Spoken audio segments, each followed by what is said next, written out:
Okay guys, welcome to this week's Friday Waffle, coming to you on Friday, I don't know, I've got no idea what date it is, 26th of August, something like that, doesn't matter.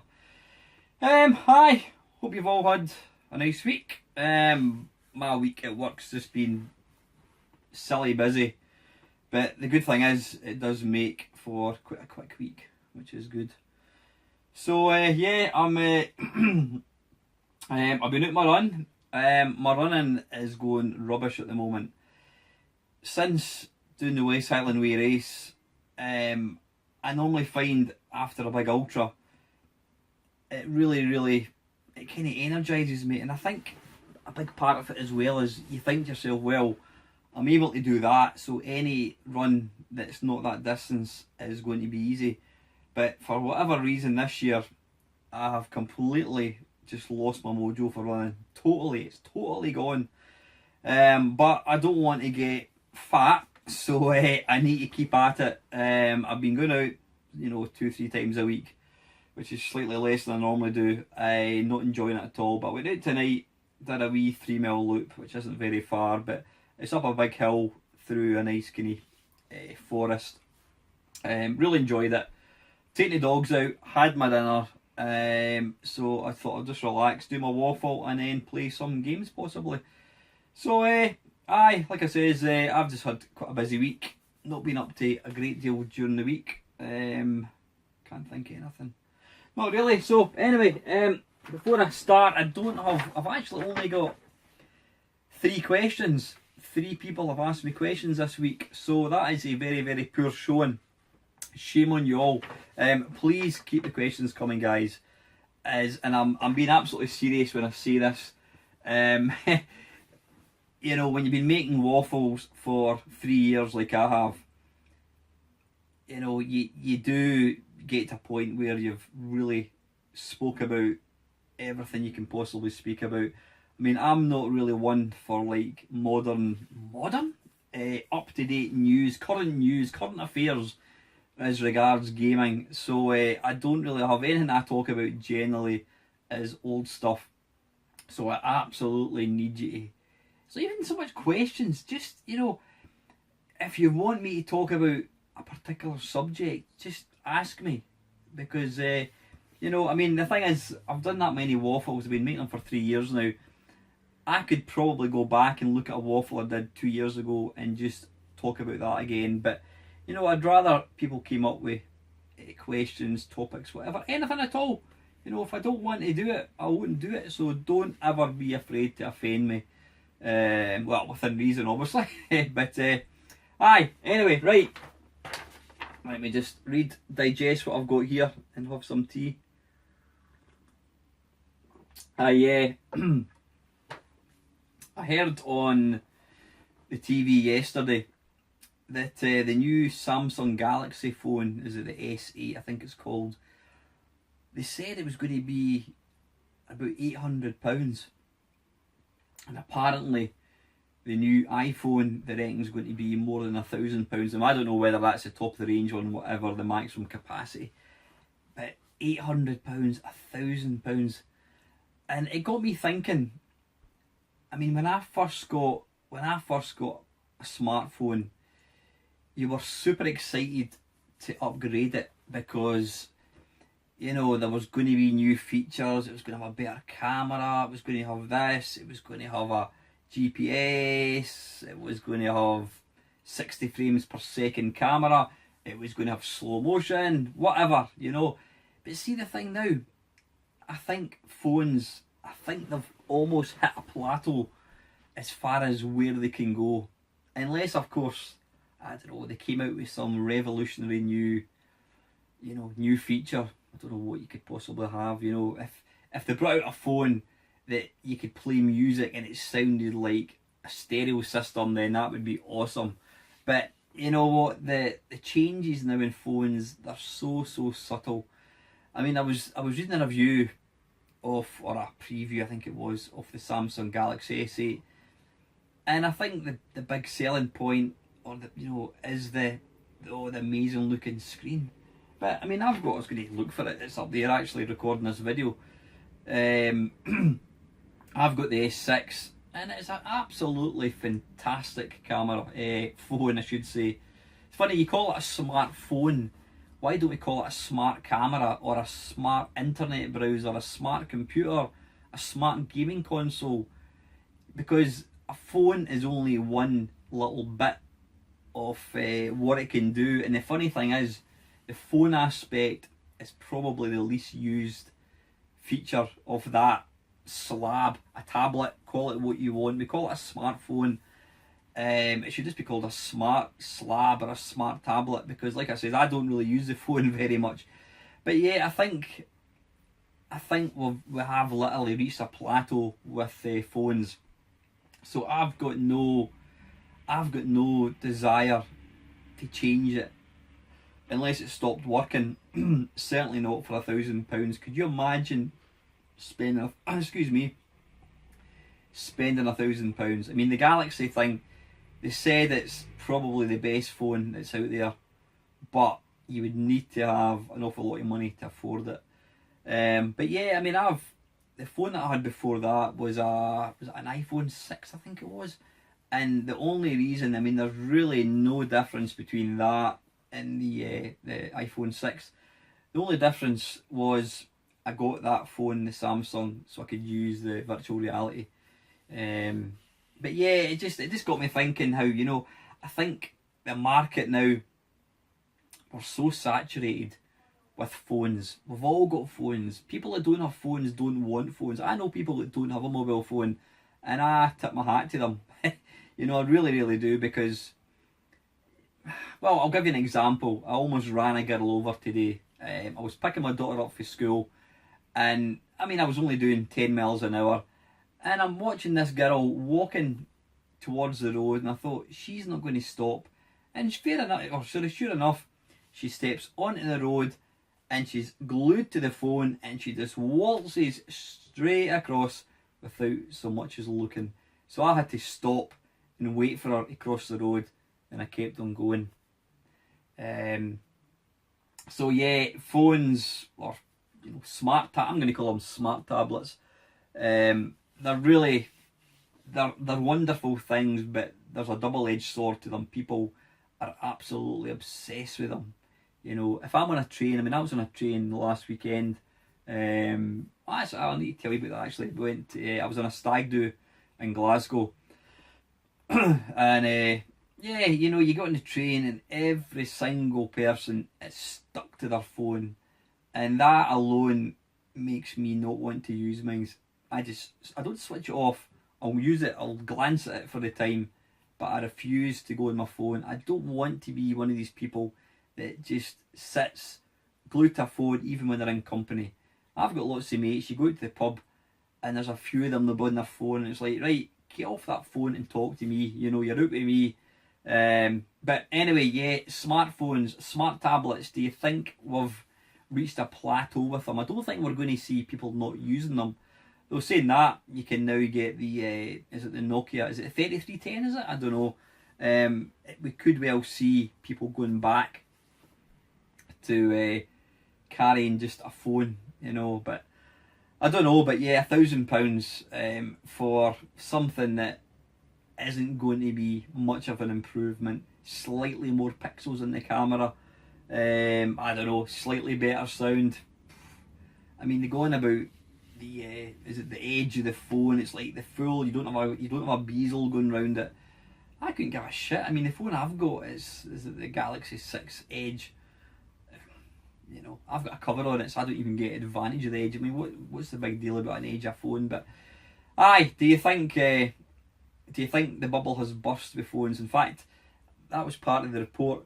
I can't remember what company it was that were saying that they've seen a massive downturn with phone sales, because people who want a phone, and that's majority of people, let's be honest, the majority of people do have phones.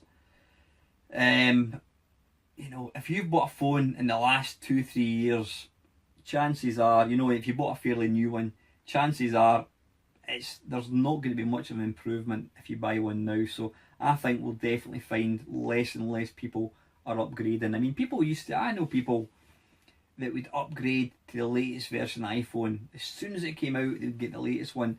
But I think we're going to see, I think there will still, don't get me wrong, there will still be people who will absolutely want to upgrade as soon as a new one comes out, because that's what they do. And you know, if they've got the money, then fair enough. But I think you'll find a lot less people are they're spending longer with their current phone, because the advantage of a new phone to their old one for what you're paying for, especially if you're paying £1,000, is absolutely negligible. So yeah, smartphones, who would have them?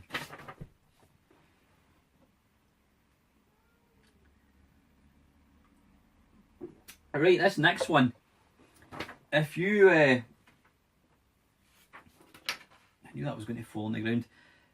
If you watch my waffles, or if you've been watching my channel for a wee while, you might have watched videos where I've mentioned about my my history of how I got into video games. The first shop, when I first got a computer, the first shop that existed where I used to get computer games was called Livingston Computer Centre, and the guy that owned it was an Italian guy called Ray Agostini. Now that's where I used to go up, but even before I had a computer, I used to go up to Ray's shop, and I wouldn't spend the whole day, but I would spend a couple of hours in his shop on a Saturday, and it was just amazing to be in there, because this was before computers were a thing. You know, this was before John Menzies or Boots or Dixon's or Lasky's or any of these places. You know, you couldn't buy computers in, you know, sort of commercial outlets, high street shops. It was down to these independent guys. Now Ray he was an Atari dealer, but he did later on start stocking the Commodore 64. I don't think he actually sold Commodore machines, but he used to sell games. He used to sell games for the C64. Excuse me. Oh, I've got wind. He used to sell games. So I used to go up there. I used to go up there with my wages. I worked part-time in a shop out with school hours. And I used to race up there in my moped on a Saturday afternoon. You know, Ray used to shut his shop at, I think it was 5:30. And I used to finish at 5. And then I think it would take me 15 minutes to get up there. So I'd get paid on the Saturday, and I would bomb it as far as I could bomb it on a 50cc moped. You know, I think I had a top speed of about 32 miles an hour. I would bomb it up in this moped and get to the shop before he shut. But because he was just a one-man business, you know, if nobody was in the shop, he would have slightly flexible working hours. So sometimes I'd get up there at 5:20, and he'd be closed, and my heart would always sink. So anyway, that's where I got my games. It is down to Ray that I got into computers. You know, I do wonder if that shop hadn't existed, would I have got into computers? I probably would have, I think, to be fair. I think once, I mean, it was... I think you're probably talking maybe about a year later, John Menzies started stocking computer games. So I dare say, I mean, I did buy my computer from this other place, so I would have probably still got into computers, but Ray's shop had a massive, massive influence on my life. It really did, especially when I was a kind of teenager. Anyway, getting back on track, I saw a post on a Facebook selling page thing, whatever it's called, and there was a young guy, I can't remember what his name was, a Marco Agostini. He was looking to see if people could tell him how much certain items were, and he happened to mention, he said that his grandpa had a computer shop in Livingston, and did anybody remember him? So I contacted the guy, and I introduced myself. I says, look, I used to go to your grandpa's shop every single Saturday. I says, in fact, it was him that really got me into computers. And I even gave the guy a link to a few videos where I was talking about his grandfather. And the guy got back to me and he says, oh, that's amazing. So I said, look, I mean, he's one of the things that he's got is an Amstrad, can't remember what it is. He's got some mint boxed computers that are in Ray's attic. I mean, Ray's still alive.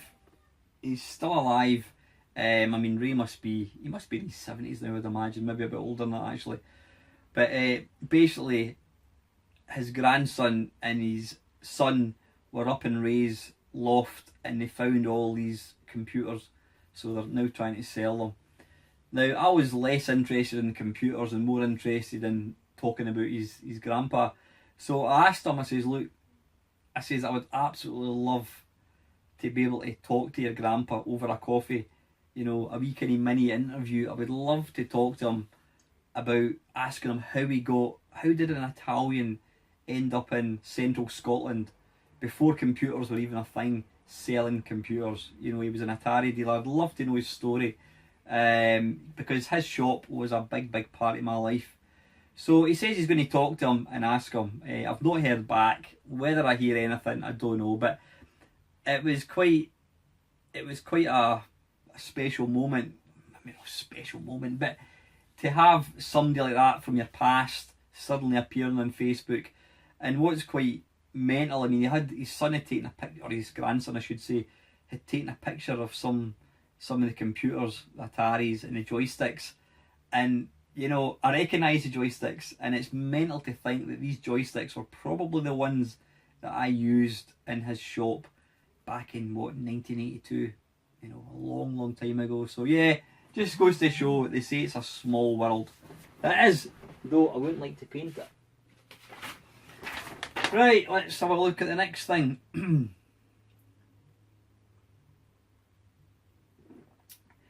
Right, this next one. Now, about, I don't know how long ago, but a year ago, I bought myself a GPD XD, which is an Android. It's like a gaming console, a little handheld gaming console. I got it from China, and it's an absolutely wonderful handheld. I made a video of it. Wonderful handheld to run, you know, systems.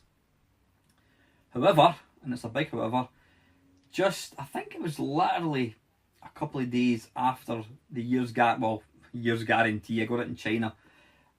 Literally 12 months after buying it, it just stopped working. It just wouldn't power on, and that was it.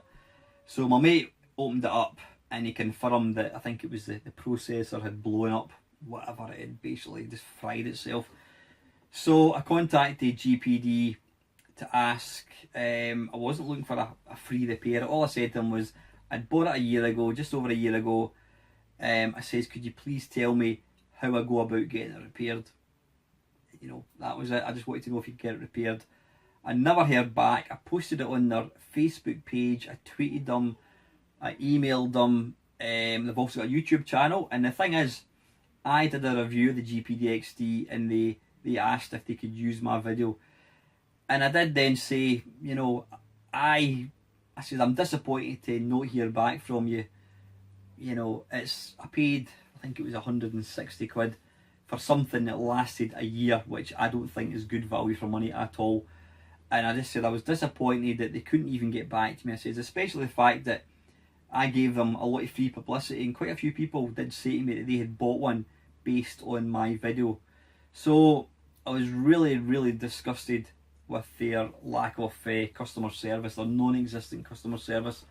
I sold the thing for 20 quid for spares, and I always vouched I would never ever buy a GPD XD ever again.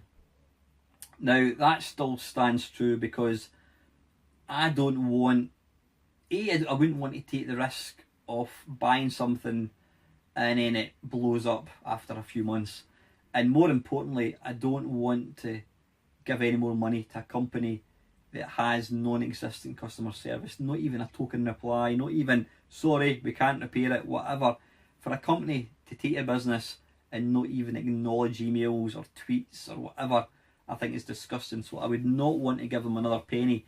But the flip side to that is, I knew that the GPD-XD is probably one of the best ever emulation handhelds you could get. It really is. It's an amazing little machine. I mean, you just have to go into YouTube and, you know, Google or type it in, you'll see tons and tons and tons of videos all about it. It's a cracking little machine. But, you know, I was being pig-headed. I would not buy another one. However, one of my mates, he was selling one for 100 quid with an SD card. Now, they currently go for, I think it's a 16 gig one he was selling. I don't think you get the 16 gig one, but it doesn't matter because you can put a huge big memory SD card in it. They currently retail, even on eBay, for about 150 quid upwards. So I thought to myself, stuff it. So yeah, here we go. I now have another GPD-XD. Now, you know what? I don't mind buying that because I'm not giving GPD any of the money. I love this little machine. It's a fantastic machine, and I was kind of gutted that I had vowed never to buy another one. I mean, I wouldn't have bought another one second hand, but like I says, sorry, I wouldn't have bought one brand new. But getting the opportunity to buy this from a mate for a really good price was too much. I just couldn't resist it. So there you go. I'm not going to let you see it. You know how these things work. But what I'm planning to do, I mean, because when I sold this, sorry, I sold that. When this broke, I got myself the NVIDIA Shield machine to replace this. And that's a lovely machine. But what I'm going to do, I mean, I would say that, you know, this and the NVIDIA Shield Portable are pretty much identical. But what I'm planning to do over the next week is do a GPD-XD versus the NVIDIA Shield Portable and give my honest opinion what I think is the best one out of these. So that's what I'm planning to do. That's a kind of special I'm hoping to come up with. But yeah, I've now got another GPD-XD and I've got to say, loving it. It's just a beautiful. The form factor of the screen, really, really nice. So I just hope it doesn't fall over. I mean, my mate's had it for over a year. So sometimes buying second hand, you're thinking, well, you're buying something that at least it's proven to have lasted. But, you know, saying that, I think I'm the only person that I know. A lot of my mates have got them and I don't know anyone else that's had any problems with it. So I think I might have just been unlucky. So yeah, that's that. So anyway, that was me eating my words. Right, let's have a quick look.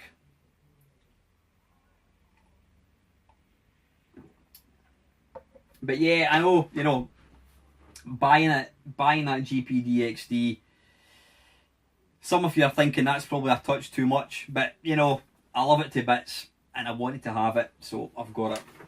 So anyway, right, I've only got 3 sets of questions, and kicking out things off is the most regular guy ever, Mr. Down the Rabbit Hole, my good mate Kev. If you've not checked out Kevin's website or Facebook page, go and check it out. I'm going to put a wee link to it below.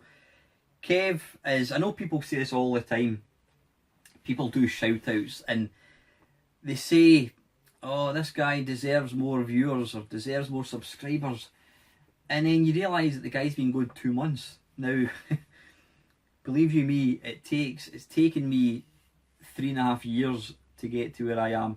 These things do not happen overnight. So when somebody starts a YouTube channel and they've only been going a few months, you know, to say they deserve more subscribers, I think is nonsense. You've got to earn it. You've got to work at it. But deserving more subscribers is a phrase I would definitely apply to Kevin Down the Rabbit Hole. He's got a great channel. I have mentioned his channel quite a few times, but he does everything. He's probably got the most varied YouTube channel you can really get. He does all these kind of obscure things, from eating dog food to wearing chainmail to commenting on manga. He's even done he took pictures of Assassin's Creed. It's the one in London. I'm not a fan of Assassin's Creed, but he took pictures of Assassin's Creed stills from the game. Oh, excuse me. Now, Kev comes from Canada, but he was here. He was in the UK last year, I think it was, and he actually replicated. He dressed up as a character in what do you call it, Assassin's Creed, and he actually took pictures. He got his good wife to take photographs of him standing in the exact location. So he's got a great website, really good. Don't get me wrong, some of the stuff that he does, I'm not interested. I'm not into manga at all, so I don't watch that. But He's got a really good channel. He also owns a computer space cabinet. Bastard. Yeah, but he's got a great channel, so go and check it out. Link is down below. So anyway, right, what's Kev asking me? Now I never pre-read these questions, so sometimes I'll get asked a question and I simply can't answer it. So I'll just go for it. Hi Alan, for the Friday Waffle, I have seen lots of people have hacked their 3DS to play games unavailable in some regions, and there's even a small homebrew scene. Have you ever been tempted to hack yours? No, I haven't, Kev. For the simple reason is I don't have any interest. Hang on a wee second. I'm actually timing. I've got 51 minutes on that phone before it runs out of space. So I've started a timer, I think. Where's the timer? Where is the timer about? Right, I've got 22 minutes before it runs out. That's fine. It'll sound when I've got 2 minutes left. Nah, I won't, Kev. I mean, I'm not big on modern games or new games for things like that, so it doesn't bother me. I don't think there would be ever a game that would come out in Japan. I'm not even aware of games in Japan, so what you don't know about, you don't miss. So I would never hack it for that. And as far as homebrew stuff in it, nah, I doubt it. I mean, I know the PS Vita, which I've got up there, and I mean, you can run emulators on it. I have got more systems, portable systems, to run emulators on. I don't need another one, so that I'll keep my 3DS strictly just for proper games. Number 2, I recall back in the 80s we had some makers of computer floppy disks, made them in odd colours like green and purple. The actual magnetic disc itself was a colour. Did that occur in the UK? Have you got any in your collection? Green and purple. I think in the UK you could get them in any colour you wanted as long as they were blue. There's possibly black ones as well. I can certainly remember seeing blue discs. I don't remember purple floppy discs. Have I got any in my collection? I have got no idea. I don't actually use floppy disks. My Amiga has got the what's it called? CF card thing. So saying that, I have got a box of Amiga discs. I think I've got there must be about 700 pirated floppy disks that I don't even know where I got them from. I think I got them when I bought an Amiga at one point. But I've never looked through them. But yeah, I don't. So the magnetic disc itself was coloured. That's mental. But yeah, I do remember seeing green ones, Kev, but generally it says they were blue, I think. And number 3, or finally I should say, how about the cassette tapes in your collection? Any of them colour? Oh, again, Kev, I don't think so. I don't remember ever seeing any coloured tapes. No, I don't remember seeing any. I'm trying to think, what colour were tapes? I think most tapes you got were see-through. They were clear plastic, were they not? I think they were, yeah. I don't know, hopefully this doesn't fall off. In fact, yeah, there you go, there's Laser Zone black. Most of the tapes were black actually. But then the C90s that you used to copy games onto, they were generally clear or black. I don't remember any coloured ones. So I saw a reflection, something caught my eye. I was reading a thing at lunchtime on the internet saying that because of the amount of rain we're getting in the UK, apparently giant spiders are being driven indoors to escape the rain. I did notice, I mean, I'm in my games room here just now. There was a gigantic spider in that corner a couple of weeks ago. Now, I don't kill spiders, I don't kill any insects, I absolutely don't. I hate killing any insects. The only time I'd kill an insect would be if it stung me. If a wasp stung me, I would probably kill it out of sheer anger. But yeah, there's a gigantic spider in here a few weeks ago, which is now outside, although he's probably back in again. I don't mind spiders, because at the end of the day, they don't do any harm. Yeah, they might not look very nice, some people might be frightened of them, but they get rid of flies. That's got to be a good thing. So anyway, yeah, I'm waggling this bit of paper about, and I saw something caught the corner of my eye, and it's just the reflection or the shadow.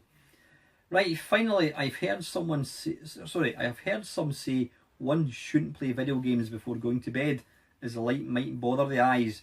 But then I saw a doctor on a show recommended you do exactly that to distract and relax the brain. Which do you agree with? Do you intentionally avoid playing games before going to bed? Dear, yeah. I make half my videos at night time before I go to bed. I don't have a problem at all, Kev. Sometimes the only time I can get on the computer in this house is at night time when my daughter's on her bed, so it doesn't bother me. I mean, I'm one of these, I'm like a lot of people, I'm going on about smart tablets. I'm one of these people, I go to my bed and I sit on the phone. You know, I don't play games as such, but I sit on the phone and I look at the news and I, you know, go into YouTube. I don't have the sound turned up enough, but you know, and they do say that that's one of the worst things you can do. But I have got it's a blue light that you put on it, and it kind of makes everything, it gives everything a kind of blue tinge, and that's supposed to kind of ease your eyes. But apparently the blue, there's a strong bluey colour that comes off sort of smartphones and tablets, which apparently affects your sleep patterns. But I wouldn't recommend anybody plays video games just before they go to bed. I mean, I have a mate, and he says if he plays a game late at night, he's got all the adrenaline in him, and that kind of keeps him awake. But I don't have that problem. I don't play many games at night, to be fair, but I do record a lot of videos at night time, and obviously a lot of the videos I record generally involve playing games, but it doesn't bother me at all, Kev. You know, they say you shouldn't, but it certainly doesn't bother me in the slightest, but I wouldn't advise it. So anyway, thanks for the questions, Kev, and like I said, guys, go and check out Kev's channel down below, and please subscribe if you like it, because he's a great guy. I've met Kev when Kev was here last year. We got together, him and his lovely wife, and we had a good, went for a nice meal and a few Tia Marias. Secondly, Mr. Doug Scullery. Hi Alan, question for Waffle. I hope you're still keeping up with the guitar lessons. Imagine you could play one famous guitar riff from a famous rock song. What would it be? Great question, Doug. Honest answer time. Lessons have stopped at the moment. It's not a lesson. It's not lessons anyway. It's a guitar club. You basically go along and you just kind of join in. It finished. I think it would be middle of May, and it resumes next month.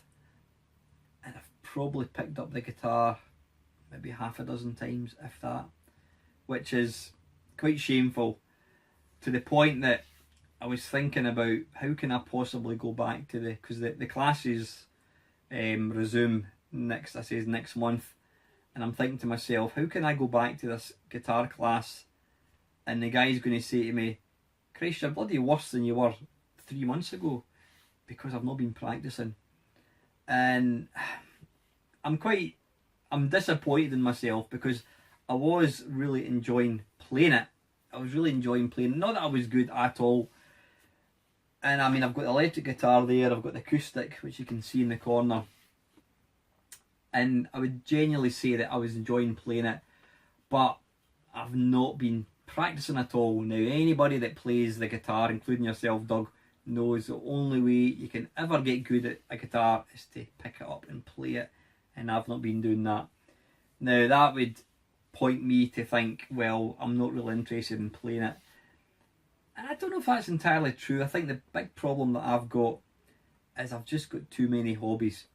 I've got my family, I've got my running, I've got my playing video games, I've got this making YouTube channel. That all takes up a lot of time, and to try and fit in playing a guitar, you know, if I was to compare it in, you know, my three hobbies, well, I'm going to class YouTube as being a hobby. I wouldn't do it if it wasn't a hobby. I would say guitar playing is number 4. So the first 3 all take precedence over the guitar playing, which is probably not ideal. But I think I will still go back to the classes and you know, get back into it again. But yeah, quite a shame. But anyway, back on track. Famous guitar riff. Let me think. I mean, it's one of the obvious ones would be "Sweet Child of Mine," Guns N' Roses. That's a classic part, a classic tune. One of my favourite guitar. It's not a guitar riff as such, but one of my favourite guitar solos, tunes, call it what you will, is, if you ever watch snooker, it's a theme tune to the snooker. Ding ding ding ding ding ding ding ding. Ding ding ding ding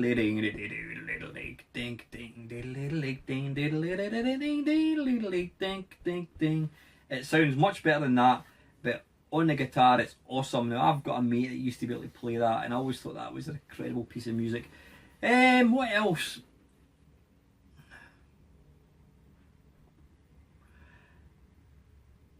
I suppose it's quite easy. In fact, you know what? What was quite interesting? I've got a mate who plays in a rock band. He's been playing the guitar all his life. I mean, it was my mate Andy that I bought that electric guitar off. Andy's got the long hair. He's a rocker through and through. He's lead singer of a band who I'm actually going to see on the 1st of September. And it was Andy that got me inspired into picking the guitar up, seeing him playing the guitar. Where am I going with this? And I said to Andy, I was at his house one day, and I kind of made a joke about, yeah, AC/DC, Status Quo, you know, anybody can play Status Quo. And he says, well, actually, he says, you're wrong. He says, Status Quo actually do more with the guitar than AC/DC. So that, you know, that's coming from a lead guitar player, whereas a numpty like myself thinks, oh, ding a ding a ding a ding a ding a ding a ding a ding a ding a ding. You think that's easy? That's got to be dead easy. That's Status Quo, but apparently Status Quo are able. He didn't say they're better guitar players. He just says that their stuff is actually more difficult to play. But I suppose the start to Thunder by AC/DC. You know, I'm not even going to try because I'm making an arse it. Thunder, thunder.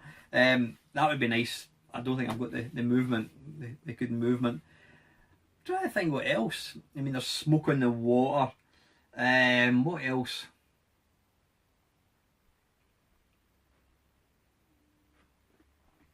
It's quite a short guitar riff. It's a song that was myself and my wife's first dance, and it was Feel Like Making Love by Bad Company, and it's very slow to begin with.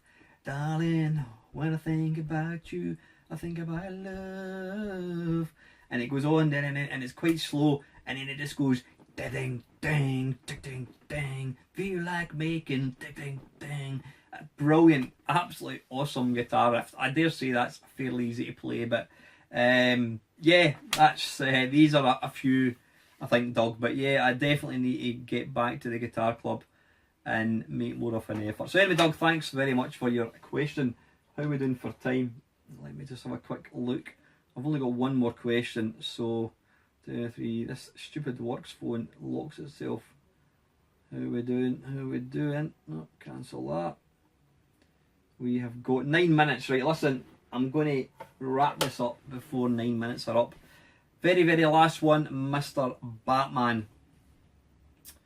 Possible subject: arcade conversions that should never have been attempted on the 8-bit systems that did get released and ultimately show the lack of power and or possible programming limitations.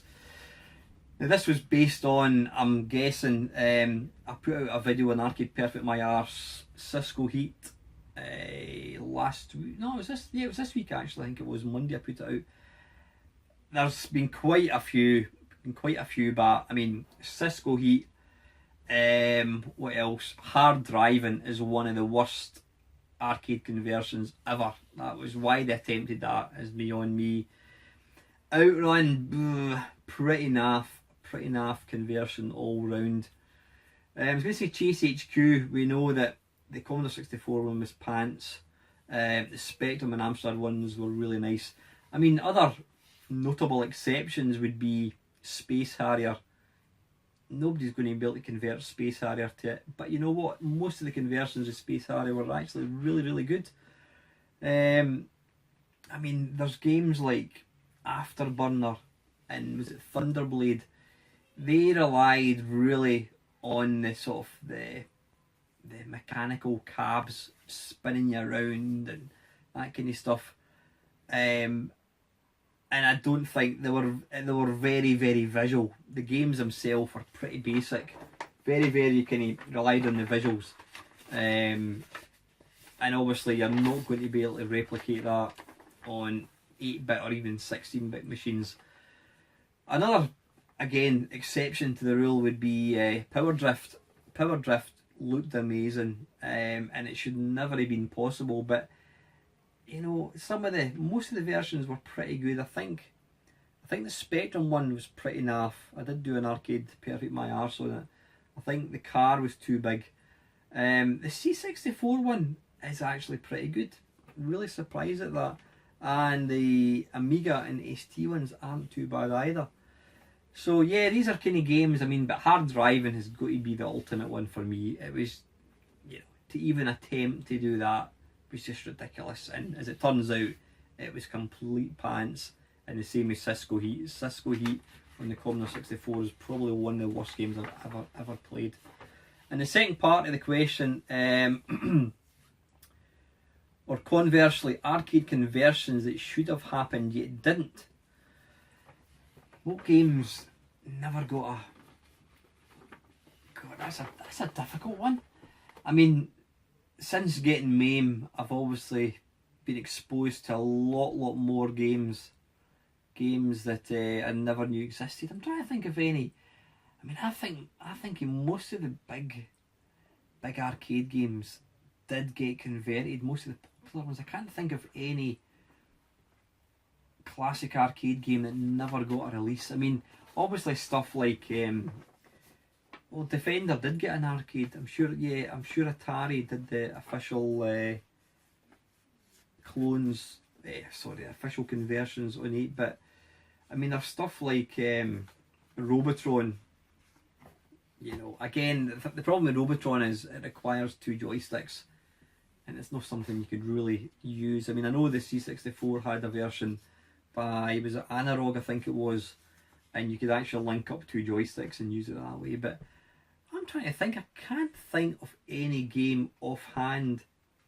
All the games that I knew because of the home versions, Doug. So I can't. Bats. I can't think of any off the top of my head. No, I honestly can't. You've completely got me with that one. Can't think of anything at all. No. So anyway, listen back. Thanks for your question, mate. Always appreciate it. Yeah, that is me done and dusted.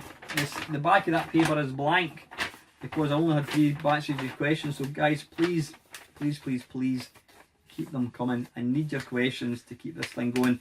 I'm away. This is Friday night. I'm away tomorrow lunchtime with my daughter. We're driving down to Birmingham. We've got the Insomnia thing on Sunday. Ashens is going to be there. I'm really looking forward to seeing him doing his talk. If I'm lucky, I might see if I can get a picture taken with him. I love Ashens. I think he's got a great channel. Absolutely fantastic YouTuber. That was it. Yeah, very before. Let me have a quick look before this thing cuts off. I've got 3 minutes. That's fine. Stag do. We went to, as we're all getting older, we know we're long past the days of going to Ibiza and strippers and all that kind of thing. So the stag do was through in Glasgow, and we went to this thing called, was it The Room? And you basically get locked in a room. Now you're probably saying, well, I did that as a kid. You know, you were bad, you got locked in your room. Now these things, there's different themes. There's the Riddler, there's a bank vault, there's a jail, and there's also a zombie apocalypse. And you're in teams. I think you need at least 3 or 4 people. There was 5 in our team, you basically get locked in this room, and it's basically just a room in a house, but it's got all these different puzzles and padlocks and keys and whatnot. You've basically got to try and unravel passwords and work out, combination locks, which then opens a box which gives you a clue to unlock another padlock, which then gives you a clue to unlock something else. It was really, really good fun. So we took part in two of them. We did the Riddler and we did the Jailbreak, and they've got a, what do you call it? They've got a kind of a table with the top 10 quickest times. You've got an hour maximum to try and get out, and we were the 7th fastest this year for Jailbreak. So we were really, really chuffed with that. But yeah, if you ever get a chance to go along, it's good fun. I mean, I've got to say, I think the price is a bit on the high side, considering it is literally a room. There's no fancy effects or anything, so I think it is slightly on the expensive side. But saying that, it was really busy, so they're getting people in through the door, so they can charge what they want. But anyway, guys, listen, that is it. Thank you again to all the constant support. Thanks to any new subscribers, people that are watching my videos. Thanks to the long term guys, the guys that give me all the questions. You guys really do rock. You keep this channel going, and I sound like a broken record, but if it wasn't for you guys, then I probably wouldn't do this, because at the end of the day, it's all about, as much as I enjoy making videos, it's all about getting the feedback and the sort of community thing. That's what makes us special. So anyway, guys, I'm going to get going now. I'm going to have an early night, because I've got a drive to Birmingham down at Insomnia. If you happen to be going to Insomnia on Sunday, then please look out for me. If you see me, come up and say hello. And finally, guys, that is it. Thank you very, very much for watching.